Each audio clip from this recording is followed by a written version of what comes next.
আপনারা সকাল থেকে আজকে আমাদের সাথে আছেন। আমরা সকালে থেকে একটা দীর্ঘ বিরতির পরে আজকে আমরা জাতীয় সংসদ নির্বাচনের পরে বোধহয় আজকে প্রথম আপনাদের সাথে সামনাসামনি, তাই তো? এবং কমিশন মিটিংটাও এটা। আমরা আজকে মূলত স্থানীয় সরকার নির্বাচনের সাথে যে আইনগুলো আছে 2009 যে আইনগুলো আছে 5 স্তরের সিটি কর্পোরেশন, উপজেলা, ইউনিয়ন, পৌরসভা এবং জেলা পরিষদ, এই আইনগুলোর ভিতরে আমাদের কমিশনের বিবেচনায় যে সমস্ত জায়গায় কিছু কিছু মনে হয়েছে যে স্ট্রিমলাইন করার দরকার, আমরা সেগুলো নিয়ে আলোচনা করেছি। যেমন আইন প্রয়োগকারী সংস্থা, সবগুলো আইনে এটা সেভাবে নাই, কাজে আমরা মনে করি যে সবগুলো আইনে এটা ইনক্লুড করা উচিত।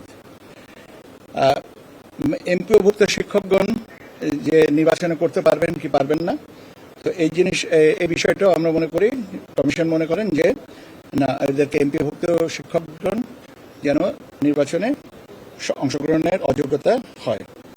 ঋণ খেলাপি বলে যে বিষয়টা আছে, যে দুটো ক্ষেত্র এখানে হচ্ছে বন্ধকদাতা এবং গ্যারান্টার। তো যিনি ব্যক্তিগতভাবে বন্ধকদাতা তিনি তো আছেনই, কিন্তু গ্যারান্টার যারা, তাদেরকেও ঋণ খেলাপি হিসেবে অযোগ্য করার একটা কথা প্রস্তাবনাটা আমরা নীতিগতভাবে সম্মত হচ্ছি। এর পাশাপাশি বিল খেলাপি, যে ধরেন আপনার ইলেকট্রিসিটি বিল, ভূমিকর, ওয়াসা, এই ধরনের যে সমস্ত সেবা প্রদানকারী সংস্থায় যদি কোনো বিল খেলাপি থাকে, সেটা ব্যক্তিগত হতে পারে বা প্রাতিষ্ঠানিক হতে পারে। যে আমি একটা প্রতিষ্ঠানের কর্ণধার, কিন্তু আমার প্রতিষ্ঠানটাই বিল খেলাপি করেছে, সেক্ষেত্রে এই আপনার অযোগ্যতা হিসেবে আসবে। লাভজনক পদে, অফিস অফ প্রফিট, লাভজনক পদে থেকে নির্বাচন করা যাবে না। আবার দ্বৈত নাগরিকত্বধারী যারা, তাদেরকেও আমরা মনে করি, কমিশন মনে করে যে তাদেরকেও আপনার নির্বাচনে অংশগ্রহণের সুযোগ নেই, কেন আপনারা জানেন যে কনস্টিটিউশনে এই জিনিসটা বার আছে। মূলত এইগুলো নিয়ে আমরা আজকে আইনগতভাবে, এবং এই আইনগতভাবে এই জিনিসটার পাশাপাশি আমরা আচরণ বিধিমালাগুলো সংশোধন এর ব্যবস্থা নেওয়া হবে। তো মোটা দাগে আছে এই বিষয়গুলোকে আমরা আলোচনা করেছি। এনআইডি সংশোধনের ব্যাপারে কিছু প্রস্তাবনা ছিল, যেটা আপনার মাইগ্রেশন করা, ভোটার স্থানান্তর, এটা অনলাইনে করার পদ্ধতিটা আমরা বলছি যে আপনারা অনলাইনে আবেদন করেন, এবং এই মাইগ্রেশনের জন্য একটা সংশোধনী ফি দিতে হবে, যে সেই ফিজটা আমাদের যে প্রাতিষ্ঠানিক যে ফি আছে সেটাই নতুন করে এটা আসবে।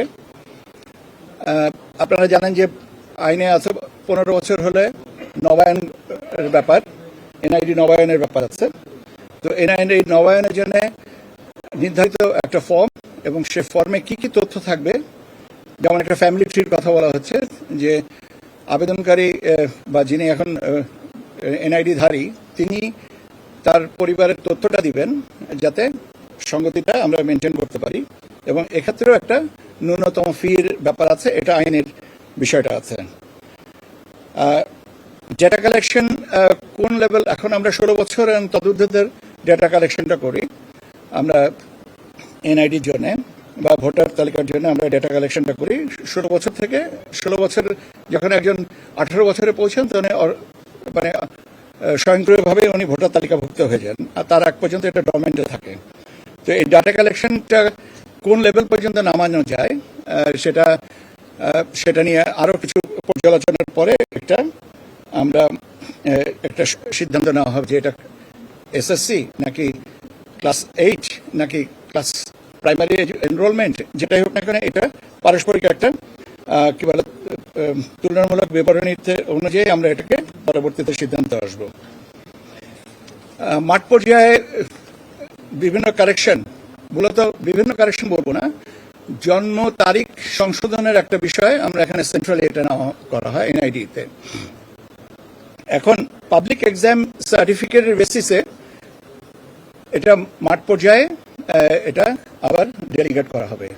যে পাবলিক এক্সাম বলতে যেগুলো আপনার জিএসসি, এসএসসি, বিশেষ করে যেখানে আপনার পিএসসি, এই সমস্ত এক্সামিনেশনে যেখানে আপনার ডেট অফ বার্থগুলো অ্যাসার্টেন করা আছে, সেই বেসিসে মাঠ পর্যায়ে এই আপনার কালেকশনগুলো করতে পারবে, সেই ব্যবস্থাটা ডেলিগেশনটা করা হবে।